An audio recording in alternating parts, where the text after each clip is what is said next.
Here we go!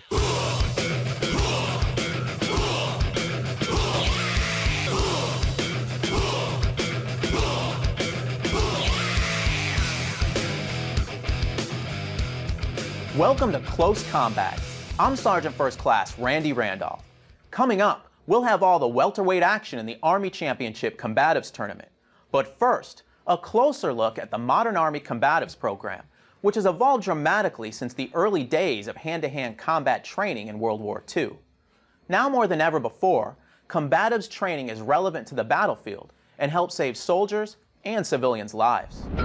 Modern Army Combatives Program is as much about developing warrior ethos and confidence and agile adaptive leaders as it is about developing fighting skills. In fact, it's more about developing people who are self-aware. And it's always grappling with weapons, because we're always armed and they're usually armed, so grappling over weapons is what's really needed on the battlefield. So every time you come in contact with someone, it's combative. You get people out there, you know, that they don't speak English. It's hard to communicate with them. Get on the ground, sir. And you don't know if they're friendly or if they're a bad guy, what they're trying to explain to you. And so you got to be able to control the situation without using deadly force.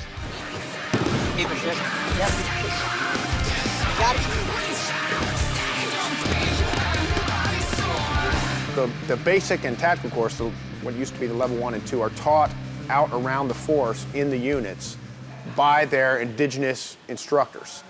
And what we do here at the combative school is we train those instructors. Well, you know, I knew it would be hard, but in my brain I was like, okay, it's gonna be hard, but physically when I'm out there and I'm sweating, drenched, I had no idea it'd be this physically exhausting. I had not done anything in my military career that was this physically exhausting. As you see, each time we add something new to it and then put it all together. And then the last week, we kind of incorporate everything into scenario-based training. So they'll use all the tools that they've acquired through the course, how to fight with a rifle, how to fight with a pistol, how to fight with a knife, all the importance of dominant body position put into scenario training. They get in a predicament in training and they see that they can get out of it. They're taught how to get out of the hold or the move that someone has, or how to get up and create space so that they could, again, control a situation. All right, sir, get your hands up. Hands up. And from that, I said, wow, I'm not afraid now. Get out of the vehicle, sir. Get out of the vehicle. It makes a big difference when you go in there and you can physically grab someone and handle them and bend them to your will. Your other hand, sir. Without hurting them. Because like I said, I mean, people see that. And they see that, you know, you're forcing your will upon them, but that you're not abusing them. Our soldiers go out and have life and death fights routinely. It's got to be real, because if it's not, we're going to hear about it immediately. Somebody's going to get killed. The Army Combatives Program started with a hand-to-hand combat manual issued in World War II. It's come a long way. The training is constantly evolving with feedback from downrange. Here's a look back at the history and evolution of modern Army combatives.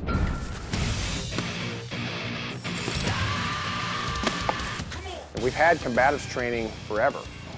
The first combatives training manual in the United States Army was written in 1852 by George McClellan when he was a captain. So we've had hand-to-hand combat doctrine since that time. But there's never been a day, at least since World War I, when we've had the average soldier actually learning anything from the program. Well, the combatives program began really back in 1995. The commander of the 2nd Ranger Battalion, which was General Stan McChrystal, when he was a lieutenant colonel, he said, hey, I want to have hand-to-hand combat training in the unit. So we did what anybody else would have done. We busted out the manual and started doing what the Army doctrine said to do, and it was a big waste of time. So we went back to him and said, hey, sir, you know, this is kind of a waste of time. And he said, well, obviously it's not hand-to-hand combat training that's a waste of time, so it must be the method that we're using to do it. So he tasked us to figure out a better way. We started looking around to various sources of, you know, martial arts training and what other units and what other armies in the world had done. You know, strangely enough, most armies in the world don't even train, much less have effective hand-to-hand combat training. And those that do they generally have some sort of cultural reason why it would be effective.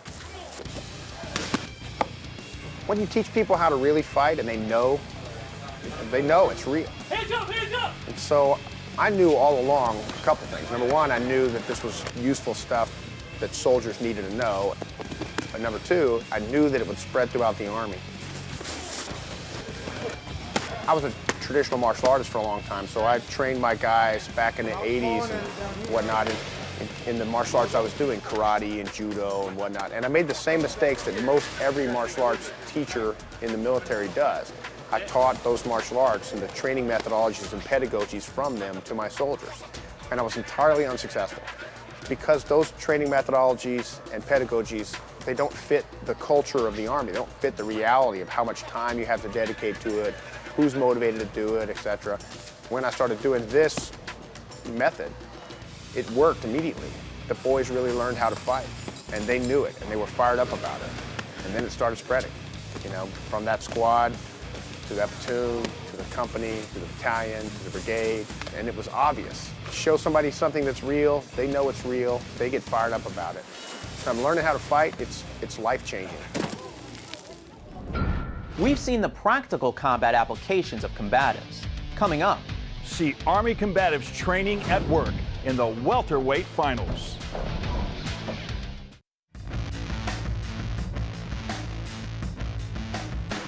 The first thing that we're going to do is we're going to go over drill 1, which consists of 3 different moves.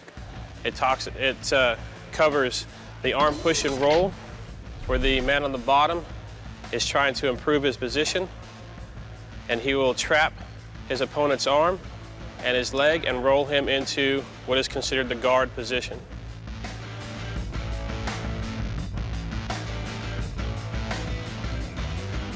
Now his opponent has him in the guard. Now the next move is he's going to try to escape the guard and go to side control.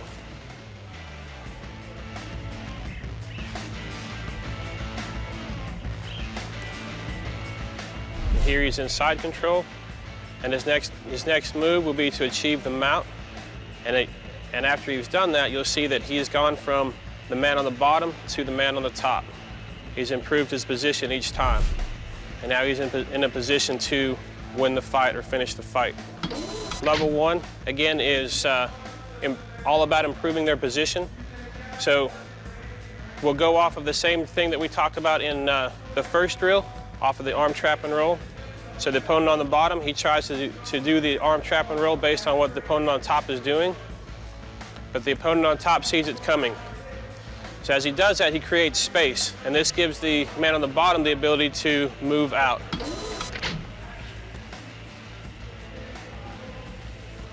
And what he's done is he has shrimped through that space into the guard. Now he's going to go from the guard, and he can finish the fight in 3 ways. All right, he can either apply a choke here, apply an arm bar, or sweep to the mount. In each position, he's either finished the fight or he's improved his position to a place where he can finish the fight.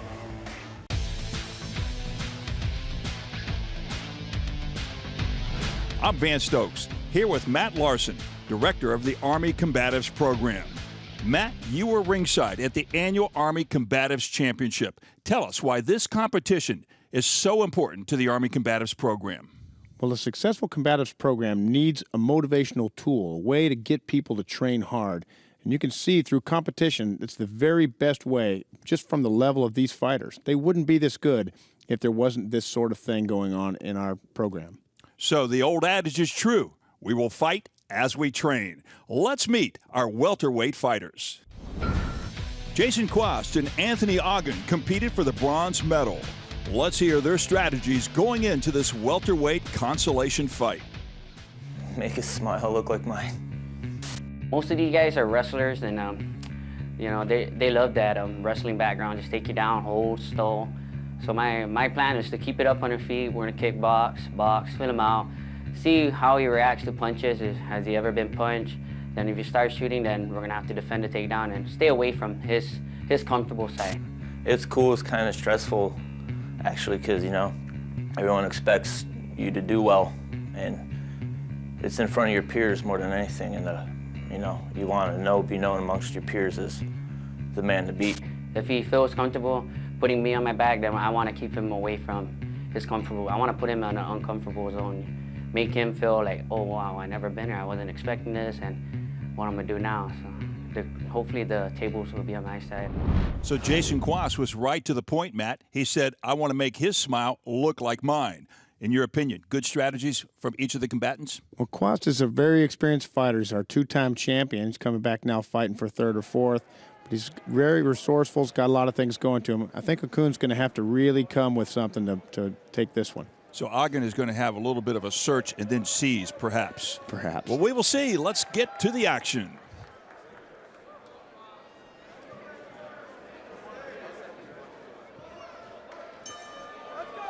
Jason Quast in the red belt, and his opponent, Anthony Ogden, from the Army National Guard in Guam in the blue belt. Quast representing Fort Bragg, North Carolina, home of the 82nd Airborne Division. Quast goes in quickly. Goes from that single leg right up to that full body hug as they go over into the corner. Looks like Ogden's got some good hips. They're very hard to take down.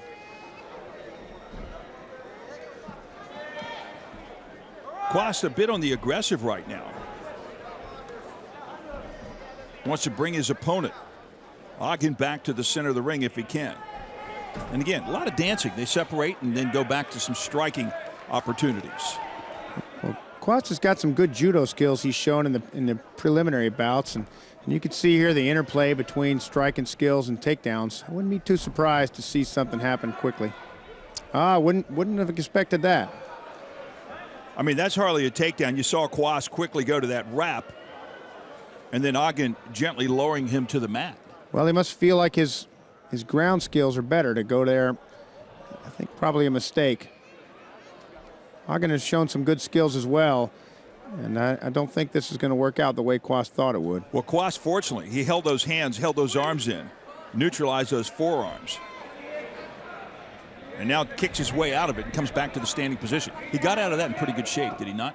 He did. I think really Ogden backed up and wanted to stand up on his feet again. So Ogden's a bit of a swinger. You can see the roundhouses from both the right and left hand. No contact made, however.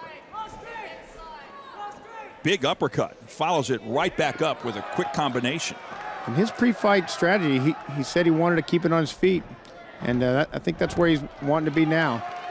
Well, Quast has the single leg trip and has the top position.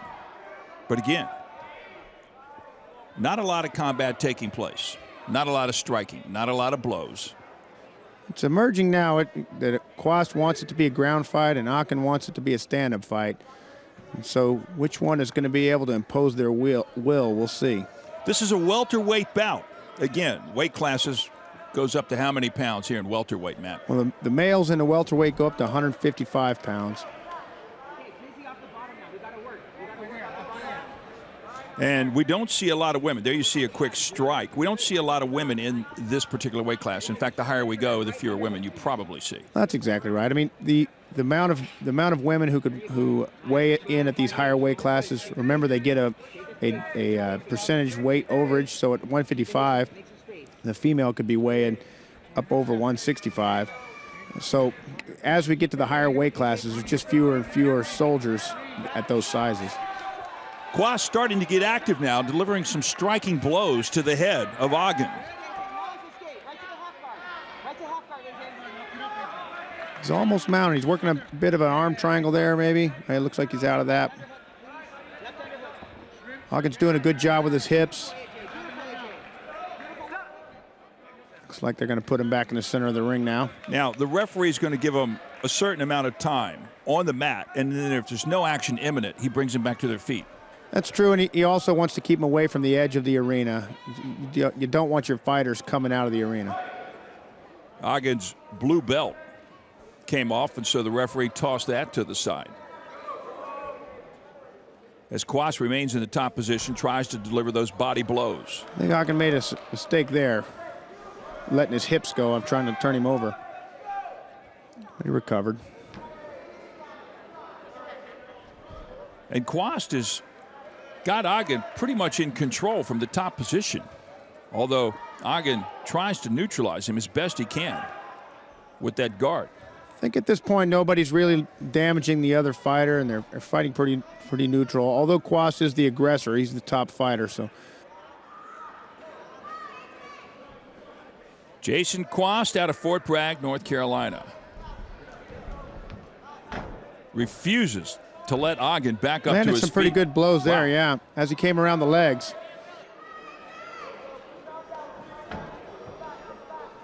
And it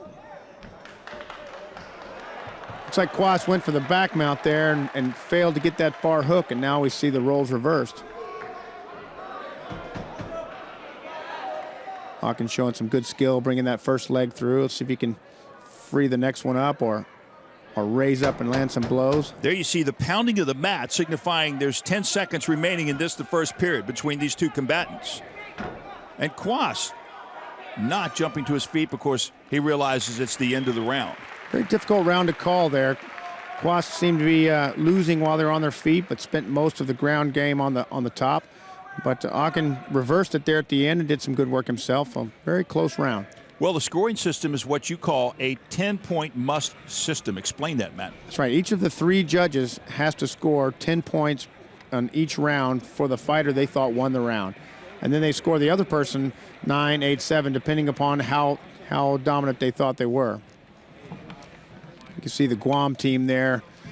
Guam, one of the perennial favorites, comes in with a really tough team every year. Imagine that's the Guam National Guard going up against Fort Bragg with 30,000, 40,000 soldiers, and all these various large posts around the Army. They really do a good job out there. Well, these posts, they can be small, they can medium, they can be large or extra large type installations. And Fort Bragg, North Carolina, certainly one of the top installations in the Army in terms of size. And in order to get here, you've got to be the best in Fort Bragg, which means you have to beat several people along the road. That's right. And like I said, Jason Quast has come here several times. He represented Fort Bragg one year and the Special Forces team one year. Very, very tough competitors. Matt, as you've watched these competitors through the years, have you actually seen them grow in terms of skill and strength? And then accordingly, has their confidence level risen as well? And do you see that experience carried forward? One thing you definitely see is people who've been champions in the past getting eclipsed in the years as the level in the entire Army goes up. So this is a good example. Quast is the 2-time champion this year, fighting for 3rd and 4th. And that's a good point. But that's a principle of sports and competition overall. I mean, it's harder to stay #1 than it is to become #1 sometimes. It's true, and since this is a relatively new thing. Nice kick and nice drop to the mat by Quast. He kind of countered off that, did he not? Yeah, and he's passed the guard on the way. That's takedowns in this game are an interplay with the other things. It's striking skills mixed in with it. Ooh, you see him landing those knees in there. He's pretty much controlled the shoulders of Ogden, which prevents him from delivering any striking blows.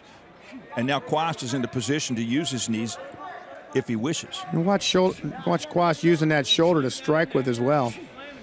That way he can maintain his control with his arm and still land blows. Quick blow to the head by Jason Quast.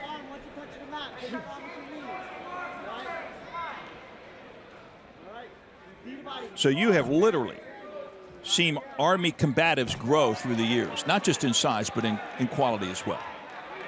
Well, Army Combatives started in 1995 with one 9-man squad. And now with 1.2 million people and the level going up every year, it's really remarkable. Over 450 competitors entered this competition here in Fort Benning, Georgia. And each of those had to be a champion someplace else. So I was out at Fort Hood, for example, when they had their championships. There were 40,000 soldiers on Fort Hood, and they sent a 16-man team, the 16 best fighters out of 40,000. That is no small accolade. Look, he's working a little. Thought he might be going for the arm triangle, but Hawkins seems to have got out of it. He pulled that right arm out, did Quast. So Jason Quast spending a lot of time in that top position, refusing to let Anthony Ogden out from the bottom spot. He's doing a much better job of landing blows from side control than we've seen some of the other people in the tournament do. Some of his maturity of having been here a lot of times. Oh, quick strike to the head from the right hand of Jason Quast. Quast has those hands wrapped. He has really neutralized his opponent, Anthony Ogden. Working on an arm lock here, and that's it. That is it. That is it. Quast got the arm lock, rolled back, and Ogden said that's enough. Yeah, I think those blows from side control were just too much for him. He lost his guard, or put down his guard a little bit, and Quast took advantage. So Jason Quast waited for his moment, and he got it. The winner by submission to armbar, wearing the red belt, representing Fort Bragg, Jason Quast.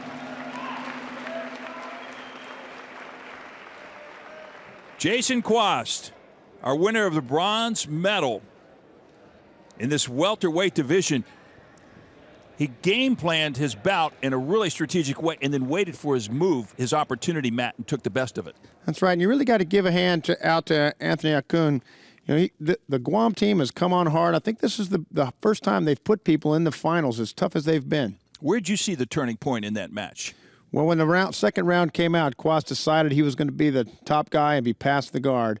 From in the guard, he wasn't that effective, but as soon as he was past it, he put it on him. He put it on him, and he got the bronze medal. Well, let's hear from our winner. Good match, good match. So how'd you get that armbar on the end there? Just enough shots on goal is what wins hockey games, and I figure I hit him enough. He's going to want to defend his face because you don't want to get a smile that looks like mine. And so he gave me an arm, and I just took it and got the victory that way. All right, any shout-outs? Nah, just everybody who's here watching us, man. Everybody here's performing their best in front of their peers. A lot of pressure up here. You need to look like a warrior whether you win or you lose. That's the hardest thing in the world to do sometimes. That's all I got to say. Thank you. Congratulations. Back to you. So, Matt, he talked about pressure. He said there's a lot of pressure up there. Do you see the pressure in these combatants as they enter the ring? Well, they actually handle it pretty well. And, you know, the pressure he's talking about is just the pressure to perform for his friends and his fellow soldiers back in his unit. Well, if you can handle the pressure here, it should carry forth to the battlefield. Coming up later in the show, we'll be back with all the action from the gold medal fight in the welterweight class. Stick around for Close Combat.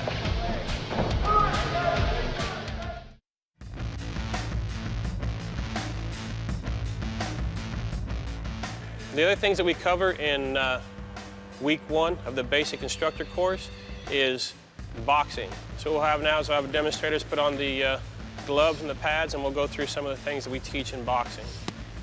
Okay, in boxing we teach them 4 basic punches, and we put those punches in combinations, kind of like drills. All right, we begin by teaching them the jab, and we teach them the cross, the hook, and the uppercut.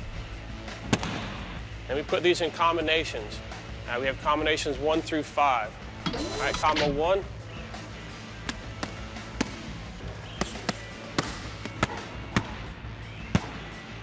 Combo 2.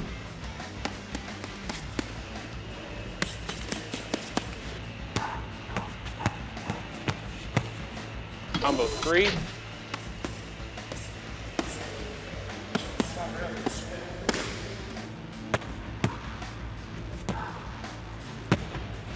Combo 4.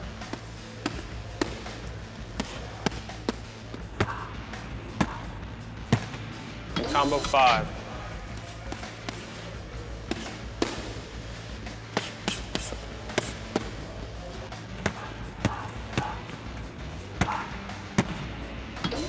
These become drills that they can continually train on and continually practice, not just here in the gym, but wherever they're at.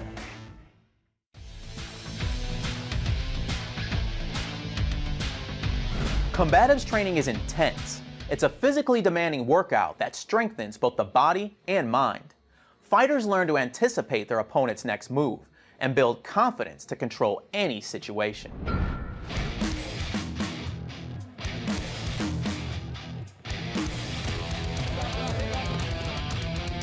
it builds up your confidence. You know, some of the drills that we do, you'll take a punch to the face, let you know that you can fight through it.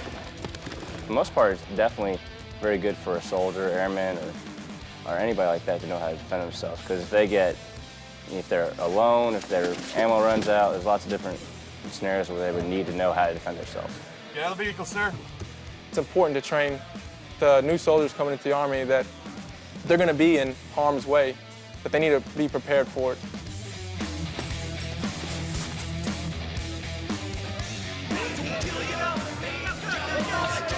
We want to instill the warrior ethos, and that into everyone. And so we don't let someone quit. We keep pushing them to keep driving forward and getting better. And then that's the confidence that they get. Okay, they didn't quit. They kept going. And then they kind of break through them barriers that they had before. And that's what we're about here.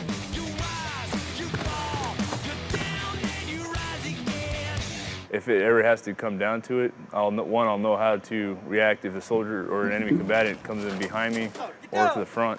I'll be able to know how to shake them off or get some type of control on an enemy where I'm now in positive control and keeping the enemy on the ground. Every time I teach a class and we talk about different things, the different techniques, I'll try to give an example of what happened or an incident that happened using that technique. And without fail, I always have one of the soldiers, raise a hand and say, hey, I was in a similar environment or similar event, and I was able to use that same type of technique.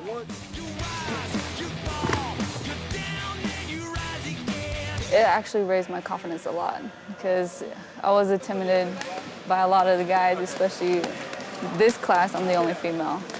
So it gets me stronger, actually. If the aircrew gets, put in a hostage situation, POW, anything like that where they need to get out, they have a baseline of how to get out. It's not if you have a weapon or you may not be 100% or you may not even be skilled. It's just quick moves on how to basically help yourself. The situations that I did come in contact, I didn't have the combatives training, and I struggled a lot more to control those people because I didn't know the techniques that I've learned in level 1 and 2 so far that really show you how to control somebody. Get out of the vehicle, sir. Let's go. Get out of the vehicle.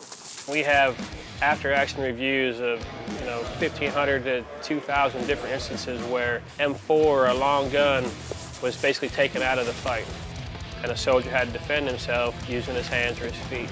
Had they not gone over there with the tools that we teach them, some of those soldiers wouldn't be coming back today. So just based on the experiences that we've learned in the last 9-10 years of war over there, we've learned that yes, hand-to-hand combat is something that is very needed in today's Army.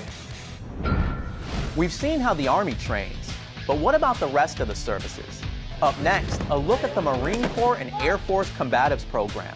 Plus, we're ringside for the Welterweight Championship fight in the Army Combatives Tournament, here on Close Combat.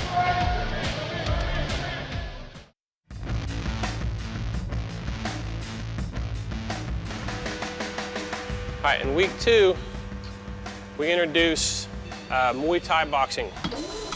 All right, when we do that, we'll teach them kicks from the rear leg, which we call a 10. And then we teach them kicks from the front leg, which is a switch 9 or a step 9. And we'll go ahead and add these kicks into our combos that we've already taught them. Go ahead, do combo 1.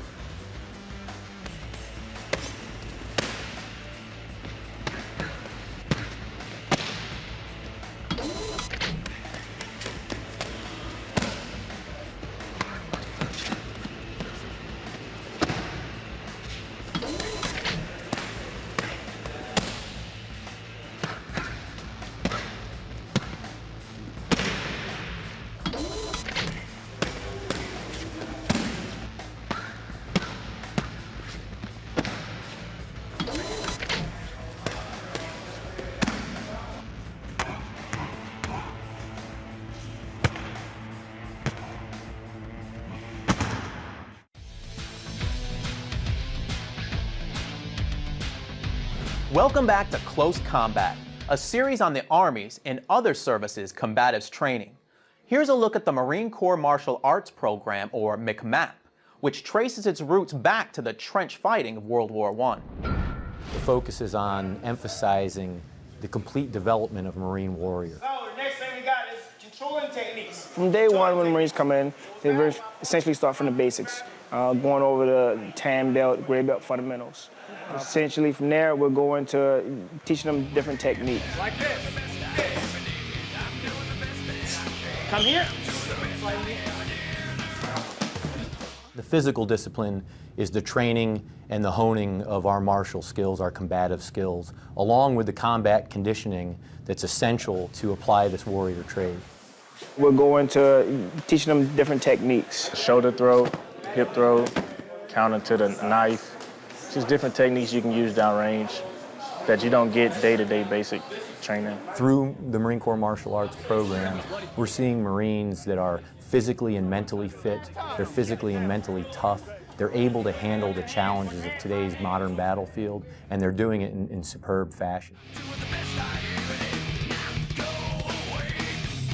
This whole course is pretty demanding, but as long as you got the mindset that you're going to complete it and do what is asked of you, you should get through it. It's pretty painful, but pain is just weakness leaving the body. So. Just as each service has a different mission, each branch has a different approach to hand-to-hand combat. The Air Force has adopted its own program based on modified Army Combatives training. All right, first thing we're gonna do is go over the fight stance this morning. You're down, bring it through, you're right here. Shield up. Everybody say shield up. Shield up. Everything that we teach is on the ground. It gives them the sense that if they find themselves in a hostile situation, what is easy to learn, and can I defend myself if I find myself in that situation? Hands up! I can't hear you! Go! Airmen are on the ground outside the fence in today's joint expeditionary Air Force doing things and finding themselves in positions that they may not have found themselves in a couple decades ago, so or even a few years ago. So this is tremendously important to be able to at least have a basis from which to know how to defend themselves. All right, reset. Position before submission. A lot more intense than I expected it to be. I thought from what I'm used to, my past experiences told me that when we came out here on day one, it would be kind of by the numbers. They taught us what we needed to know, and then we got to apply it. His legs are always up. You say leg like a belt, foot like a hook. Say it. Leg like a belt, foot like a hook. If you fall back holding your elbow, you're not going to break an arm by accident. In this class, we only break arms on purpose. Definitely demanding. It's a little bit tougher than a regular PT regimen because it's a full body workout. You're constantly on the go, you learn new things, have to try new things. Technique is very big, so you're trying to learn technique but also master the moves at the same time. All right, you see how he's able to pull you in like that? Yes, sir. When we say good bar punch? Yes, sir. That way when he tries to pull you, you're right there. When we deploy, we're prepared with a skill set that if in the event we have to engage the enemy at close quarters battle, that if our weapon jams or if they close the distance where we can't use our primary weapon, that we also have another tool to defeat the enemy. Don't go anywhere. Up next, the welterweight gold medal fight in the Army Championship Combatives Tournament, here on Close Combat.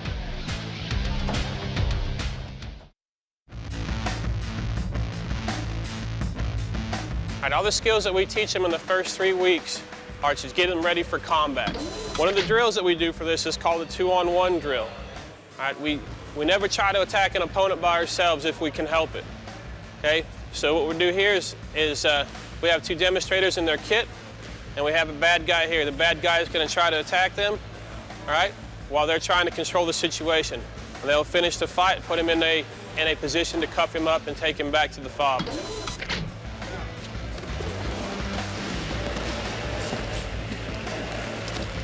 Feet.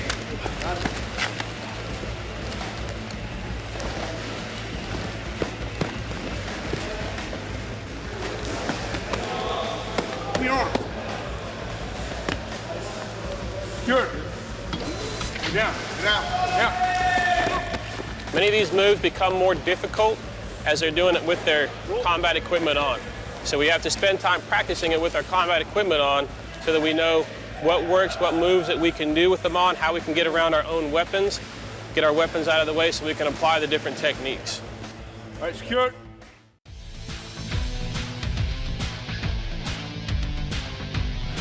I'm Vance Stokes, back with Matt Larson. Now, for the final fight in the welterweight class, let's meet our competitors.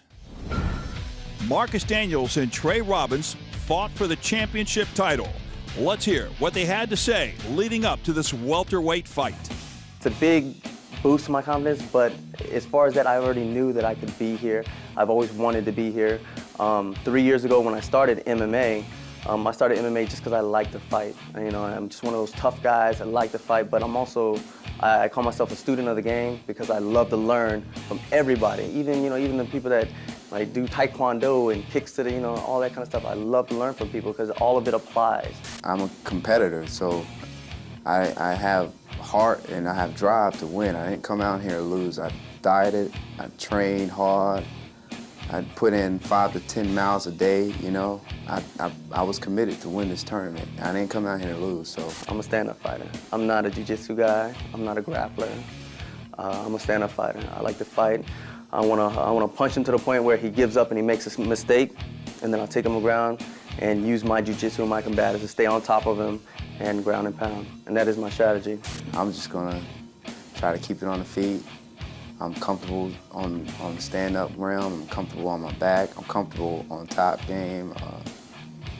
I'm pretty all around. When I say mixed martial arts, I'm mixed martial arts. So I came down here to win.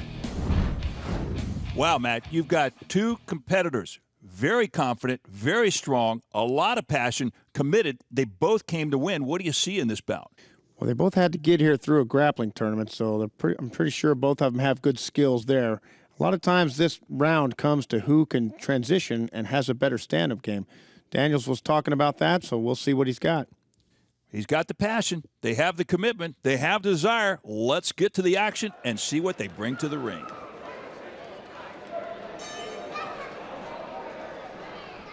Marcus Daniels with the red belt from Fort Drum, New York, and Trey Robbins with the blue belt representing Fort Bragg, North Carolina.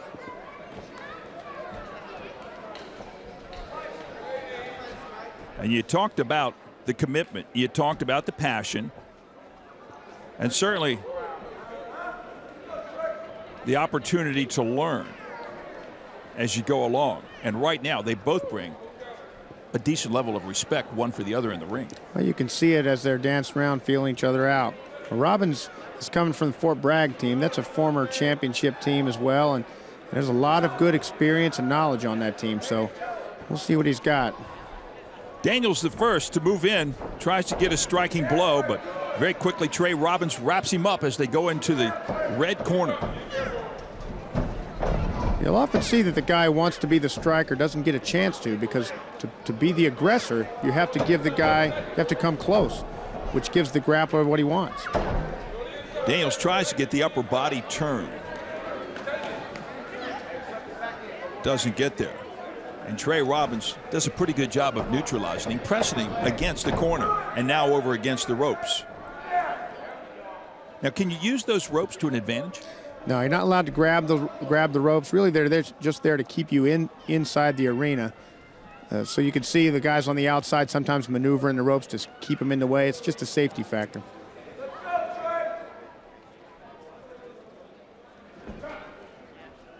Looks like they're going to move him out to the center of the arena. When the concern, the overriding concern, becomes safety, i.e. sliding out underneath the ropes, that's when the referee will bring him back to the center of the mat. But they will resume once again with the person who was on top near the edge coming back to the center. He will also be on top again. That's right. You don't want the out of bounds line or the edge of the mat to be a factor in who wins the fight. You really want it to be about who the better fighter was. You see Robbins trying to climb his opponent, stay on top there. He's got that belly to back situation. He's done a pretty good job of maintaining good position in the clinch here. It had the, looks like he's trying, Daniels trying for a leg attack there.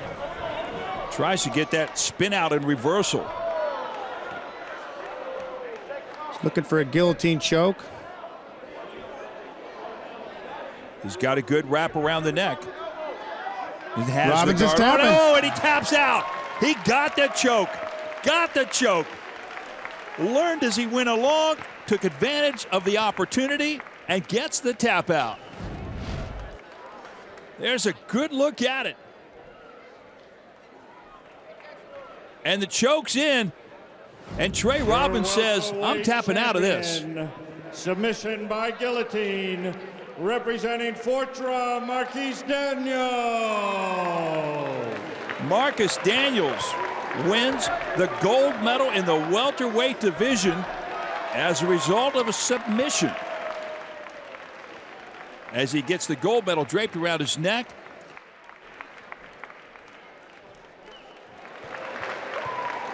Matt, he waited for his opportunity, he took advantage of it, and he was calm, cool, collected, executed very nicely. That's right. Well, it wasn't a very long fight, and I actually was thinking that Robbins was dominating positionally. He was hitting the takedowns. It seemed like he was getting the fight he wanted, and Daniels just saw his opportunity, seized it, ended it. Well, Daniels talked about being a learner right up front. He talked about having passion. What do you think he learned from Robbins that enabled him to sink that guillotine? You know, it's a lot of times it's a game of taking advantage of mistakes. I think he just saw a mistake and took advantage, and that's that. He took advantage, and he walks away with the gold medal here in the welterweight division. Well, Matt, let's talk about the tournament. You've seen this tournament for a number of years now. How has it evolved? Mostly it's evolved by getting bigger and the level of competition getting harder. The soldiers that are showing up now, they've been training for years. They're very, very experienced, and you can see it in the arena, the various things that go on. You see it in the ring, and you see it around the arena as well. It's grown in quantity, and it's grown in quality. Thanks, Matt. Well, congratulations to Marcus Daniels for winning the gold medal in the welterweight division. For Matt Larson and our entire broadcast crew, I'm Van Stokes. We'll see you next time on Close Combat. Here we go.